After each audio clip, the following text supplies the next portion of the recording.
சினிமாவில் காட்டுற சிறை என்பது இதுவரைக்கும் சினிமாவில் சிறை அந்த சிறை காட்டப்படவே இல்லை. உண்மையான சிறை உலகம் வேறு. சிறை சாப்பாடுன்னு ஒன்று இருக்குது. காலையில் வந்து அச்சு சோறு, பொங்கல்.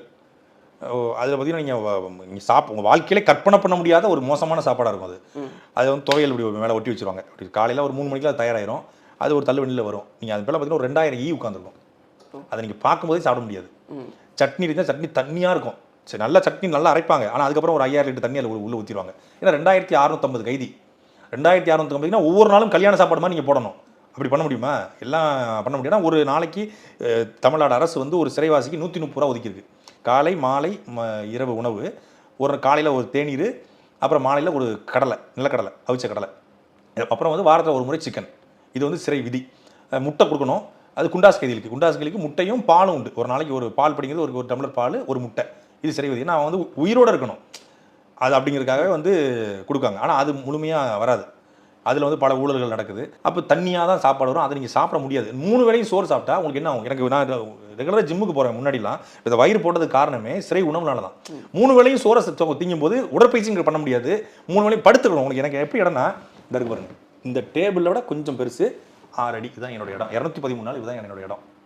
இதுக்குள்ள தான் நான் படுத்துக்கணும். இதுக்குள்ள தான் என் ட்ரெஸ், என்னுடைய புக்ஸ் எல்லாத்தையும் வச்சுக்கணும். இப்படி தான் மொத்த இடமே. ஒரு 6 அடி. இதுக்கு தலையை இன்னொருத்த படுத்துருப்பான், இந்த பக்கம் இன்னொருத்த படுத்துருப்பான். இதில் 54 பேர் நாங்கள் படுத்துருக்கோம். அப்படின்னா நான் நகலவும் முடியாது.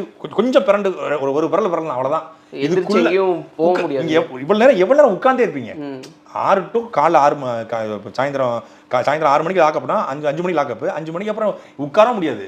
இப்படியே கிடப்போம். இந்த சோறு இருக்கு பாருங்க, அந்த சோத்துல இப்படி தலை இப்படி வச்சுக்கிட்டு இப்படியே உட்காந்துருப்போம். இப்படியே பிள்ளைகளை நினச்சிக்கிட்டு, வீட்டை நினச்சிக்கிட்டு, அப்புறம் புக்கு ஒரு 1/2 மணி நேரம் புக்கு படிக்கும். 24 மணி நேரம் புக்கு படிக்க முடியாது. பைத்தியமாக மாறிடும். அவளும் படிக்க முடியாது. ரொம்ப சங்கடமாக இருக்காது. என்ன சொல்கிறது, ஒரு படமாகவே எடுக்கலாம். முழுமை இப்போ யாருமே இது வரைக்கும் படமாக எடுக்கலாம். அவ்வளோ ரொம்ப வேதனையாக இருக்கும் எனக்கு. தொடர்ச்சி அப்போ என்ன, நமக்கு என்ன நடக்குன்னு வெளியே தெரியாது. கம்யூனிகேஷன் கிடையாது. வாரத்தில் ஒரு முறை தான் அலைபேசி பேச முடியும். அது 9 நிமிடங்கள் தான். வீட்டில் பிள்ளைக்கு உடம்பு சரியில்லை, அது சரியில்லை, வாடகை கட்டணும், பேங்க்லோ, அதை பற்றி பேசி முடிக்கிறதுக்குள்ளே ஒரு 5 நிமிஷம் ஓடிடும். நல்லா இருக்கியான்னு கூட கேட்க முடியாது. அப்புறம் வழக்கு என்னாச்சுன்னு கேட்கறதுக்குள்ளே கட் ஆயிரும். அடுத்த கால். அதாவது கொடுமை என்னென்னா, நம்ம ஒரு நாளைக்கு 10 முறை வீட்டுக்கு பேசுவோம். நம்ம நினச்சா வைக்கலாம். அங்கே என்னென்னா 9 நிமிஷம் ஆயிரம் கட் ஆயிரும்.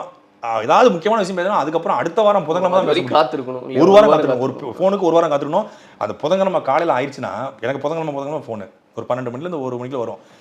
அந்த காலையில் ஒரு 9 மணிலேருந்து இப்படி பார்த்துட்டே உட்காந்துரும். எப்படா ஃபோன் காவலர் வருவார், எப்படா வருவாருன்னு அந்த ஏக்கம்லாம் சொல்லி வரும். அப்போ தான் நான் வெளி உலகத்துடைய சுதந்திரத்தை முழுமையாக உணர்ந்தேன். அப்பா, வெளியே எவ்வளோ சொர்க்கமான வாழ்க்கை இருக்குது. எப்போ நினச்சாலும் யார்ட்ட வேணாலும் பேசலாம், படத்துக்கு போகலாம், டீ குடிக்கலாம், ஹோட்டலில் போய் நம்ம சாப்பிட்லாம். காசு இருக்கோ இல்லையா, வெளியே ஒரு நிம்மதியான வாழ்க்கை இருக்கா, எதுவுமே வேணாம்னா ஒரு 50,000 சம்பளம் தான் அப்படி தோணும்ல. இயல்புலேயே சொல்கிறேன், எதுவும் வேண்டாம், இந்த யூடியூப் எதுவுமே வேண்டாம், பேசாமல் நம்ம வந்து ஒரு நிம்மதியான வாழ்க்கையை வாழுங்கிற நிலைமெல்லாம் யோசிக்க தோணுச்சு.